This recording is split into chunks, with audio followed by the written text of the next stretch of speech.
Hello my friends, my name is Dragonheart the Prince of Wales and welcome to another top 5 video on the channel. Today we will be looking at Blade II Bannerlord, which has recently been announced to be released in March of 2020, or at least released in an early access phase in 2020. And in this video I'm going to go over sort of 5 what I think to be the most looking forward to features, if that's not even a word, looking forward to features, that's terrible English. 5 features I think people will be looking forward to, and there are 5 things that I am certainly looking forward to. So without further ado, let's begin with with number 5. I can't speak properly, I swear, I just can't speak at all. Number 5, and I've gone for character customization. As you know, Mount and Blade Warband was a fantastic game and has been for many years, but one of the things that people love about the game is the customization. And Warband, I think, you know, it's like getting blood out of stone. There's only so much you can do with that engine for Warband, and the character models were one of the things which let the game down to an extent, I guess. There's only so many mustaches and face types that you actually had in the game. Even with the randomized button, things looked pretty similar after a while. But if I put a side-by-side comparison on the screen by here, you'll see some of the stuff that was announced a couple of years ago when Bannerlord's sort of early screens and stuff was being shown. And then you got Warband on the other side. And you can see a massive improvement on the character models as well. To the point where you've got like Vin Diesel and you've got like Benedict Cumberbatch, you know, and you can actually tell, look at them, that that's who they are without it looking like a generic kind of character.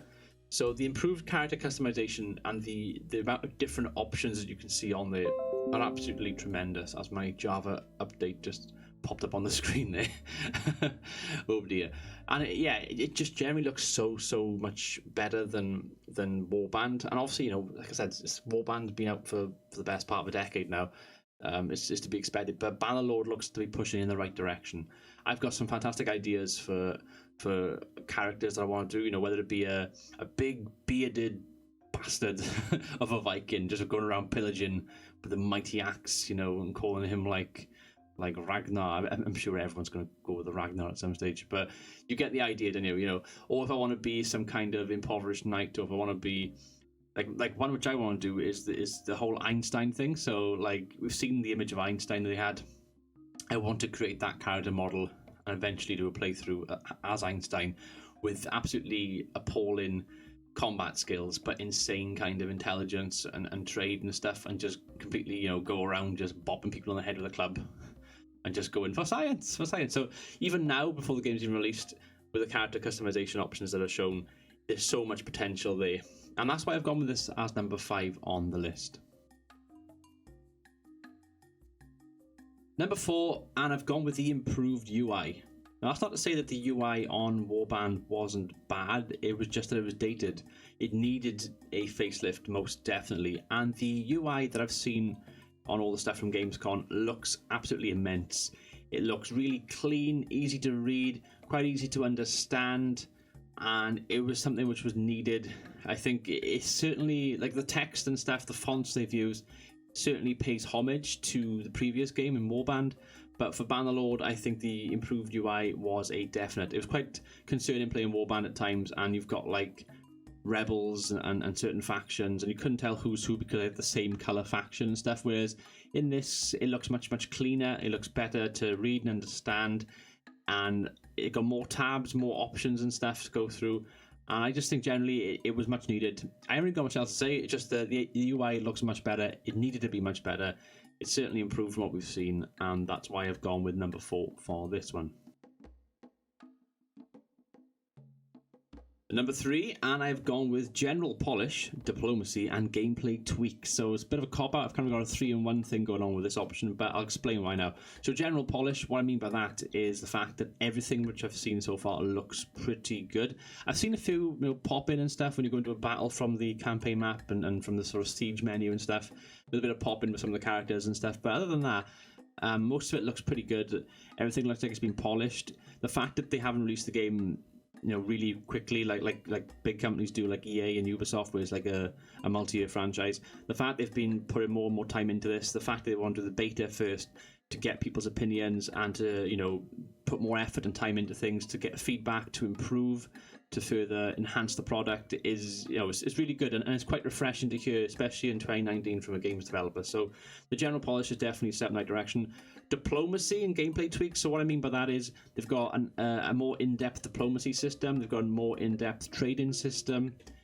They've actually got sort of, I guess, partial voice actors. Because I say partial because from what I've seen, they'll have like a sentence or two where they'll say something, and then when it gets to the point where you're selecting your options in dialogue, they don't actually say anything on that. Whether that's something that will be changed down the line, I don't know. But they at least they have voice actors in for dialogue now, whereas before you didn't really have much dialogue in Warband at all, to be fair, apart from the old kind of screaming and stuff when they go "arr" and stuff when they get attacked.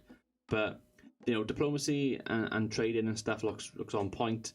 Is an awful lot of different elements at play there. Other gameplay tweaks and stuff they've added, so like the fact that you've got permadeath now, you can actually die, and you basically you can have a family member, whether I think it's like a brother or if you've got a son or daughter or something, which can sort of pick up the sword after you've perished in battle, and they can the story goes on, the narrative lives on through them basically, and that's really refreshing. And I don't know how. I think they've said in one of the Gamescom interviews with one of the people that was playing the game, he said that there's an option there where you can toggle that on or off. I think at the start of your series or gameplay or whatever. So if you want to have like the usual thing where you just keep getting knocked out unconscious all the time, I think that can still happen. But there's a permadeath there, and there is the chance to continue the story with a family member. So stuff like that generally is the stuff they've added in which wasn't present in Warband to further enhance the experience and make it better. The full kind of the family tree lineage sort of thing, diplomacy, trading, the general polish they put into it. It's absolutely insane stuff. Really good stuff. I can't wait to get my hands on it, and that's why I've gone with this as number 3. I want to take this moment to give a very special thanks to all of my channel members and patrons that have supported me on the channel. You'll see their names listed on the screen right now. If you want to become a channel member, hit the join button on the YouTube page and it'll take you through the details there. And if you want to support the channel, you can do for as little as $1 a month. Check the description for the Patreon link. Number 2, and this is something which I really can't wait for: siege battles, siege warfare. Now, sieges in Warband were good, but they were a bit buggy. There was often times where you'd be fighting a battle, you would have like an insane victory on your hands where you've been outnumbered 2-1, 3-1. You're attacking the walls or something, and then you've been killed or something, or knocked unconscious rather. But you've got like 50 men left, they've only got like 2 men left, you're going to win, and then something happens where it gets bugged out, and they've got an archer stuck on a wall somewhere, and you've got like no archers, you've got no way of hitting them, nobody that can reach them, and nothing happens. You have to escape the battle, have to reload your save or something like that, and it's really frustrating. And that's not to say there's not going to be bugs in this game. I imagine there probably will be, given what's at stake with all the different units and stuff going on, the fact it's going to be a different engine. But the siege battles that I've seen look really, really nice. And I mean that in the nicest sense. I swear I haven't been drinking whiskey, I swear. But siege battles look really good. And I mean, at the start, when you go off the campaign map, you've got different options. So you attack the settlement, you can choose where to sort of attack from. You've got to wait to build up your siege equipment. That can take a bit of time on the campaign map, which again is realistic. You then choose what you want to use: ballistas, onagers, catapults, battering rams, and you can see it all at use. You've got men actually manning these things and actually pushing them towards the enemy. And you can choose to sort of use it as cover. The AI in siege battles, when they're defending, for example, they're using cover more appropriately as well. So everything with siege battles looks like it's been worked on, improved. I'm not going to say that there's going to be bugs and stuff, because I would be surprised if there wasn't any, but siege battles, I think they look much better than, dare I say, Total War siege battles. And Total War siege battles, they've been doing it for years, but I think they could certainly give Total War a run for their money with siege battles. Siege battles in Total War can be quite derpy and stuff with the AI and stuff at times. I've said it already, but I think there will be issues with siege battles at times, perhaps with some bugs at some point. But in this sort of beta early access period, it'll be a case for them to iron those out as best they can. But siege battles look really good, and you can just picture yourselves in maybe a few years' time when people get their hands on the game and start modding it, and you can have like the Battle of Winterfell for Game of Thrones, or you can have the Battle of Helm's Deep in Lord of the Rings, and that sort of thing, and recreate these actual big battle kind of scenarios at night time with the big battering rams and stuff like that. It's going to look absolutely sweet. It's going to look so sick. It's going to be great, and that's why I've gone with siege battles for my number 2.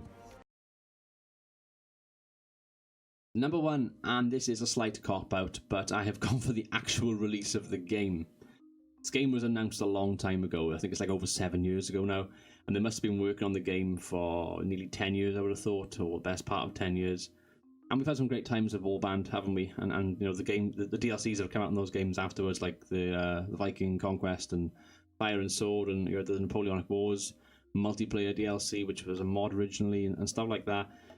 We've all had some fantastic moments and memories with Warband, but Warband's been out for a long time. It is starting to show its age, unfortunately, and that's not it's not a negative on the game itself, but Warband, it is time for a facelift. It is time for your sequel. It's been a long time coming, but when the game comes out and the game is released and we've got it in our hands, or on our hard drive, on our Steam library, whatever you want to whatever you want to say for it, really, when you load up that game for the first time and you go into a battle, or you go into an online multiplayer battle, or you go into that character creation screen to create your own character. Perhaps it's in your own image, perhaps it's after a legendary historical figure like Napoleon Bonaparte or Hannibal Barca, or perhaps it's after a fantasy character like Ned Stark or Aragon. Whatever you want to do, whatever your character's backstory, whatever your situation, in the world, when you open that game up for the first time and you sit at your computer on your laptop or whatever, and you go into the battle and you have your very first battle with your new kind of controls, your new graphics, your new character, your new diplomacy, your new everything for this game, it's just going to give everybody the biggest boner around the world that's into Mountain Blade games. It really is, because it's been so long. All of these people out there, including myself, are so dry at the moment. It is unreal. So when this game comes out and you play it for the first time, it's just going to put so many smiles on so many faces. It is going to be crazy. So I've gone for the actual release as being number 1 because, yeah, of course it is. Everyone's looking forward to the release of this game that's into these, the kind of RPG/strategy, fantasy/historical games that seem to be in quite popular demand over the past few years. And this will be one of the best games, I reckon, in the next sort of 10. I think in 10 years' time, people will still be hailing this game, and that's how hyped I am for it. Obviously, the worry for me, being a Total War fan, I had the same feelings for Rome 2 when that came out. That was a 10-year sequel after Rome Total War. It was overhyped and stuff, and everyone was on board. The gameplay and trailers and stuff looked immense, and then the game came out and it was really, really buggy and stuff. But Tailworld's been very sensible, and that's why they're doing this whole early access thing, this whole beta thing. They've only released stuff once they're happy with it and know that it's an actual feature that they're comfortable with showing and stuff. And I think they've done things, as far as development teams go, I think it's been the perfect kind of campaign for most of the stuff they've shown. So I gotta give credit where it's due.